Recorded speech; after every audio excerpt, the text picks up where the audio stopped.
মিশরে ওমরে ফারুক রাদিয়াল্লাহু তাআলা আনহু আমর ইবনুল আসকে গভর্নর করে পাঠালেন। সেখানে আমর ইবনুল আসের ছেলে একটা প্রতিযোগিতায় রানার আপ হয়েছে, এক মিশরি সেখানে চ্যাম্পিয়ন হয়েছে, কিন্তু গভর্নরের ছেলে ও জিততে পারে নাই। ও রাগে ওই মিশরির গায়ের মধ্যে কয়েকটা লাঠি দিয়ে বাড়ি মেরেছে। মিশরি যে মদিনাতে ওমরে ফারুকের কাছে বিচার দিলেন, আপনার গভর্নরের ছেলে অন্যায়ভাবে আমার গায়ে হাত তুলেছে। সাইয়েদনা ওমরে ফারুক আবার ফরমান জারি করলেন, আসো। আমর ইবনুল আস রাদিয়াল্লাহু তাআলা আনহু মাথা নিচু করে বসে আছেন, লজ্জায় কাচুমাচু, হাই হাই। সাইয়েদনা ওমরে ফারুক বললেন, এই নাও লাঠি, গভর্নরের ছেলে তোমার মাথার মধ্যে যতগুলো বাড়ি মেরেছে, আজকে জনসম্মুখে তুমি অতগুলা বাড়ি মারো।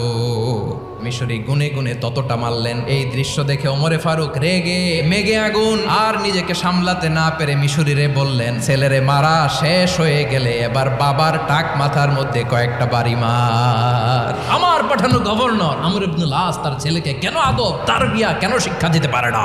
তোমরা আমাদেরকে সুশাসন শিখাও।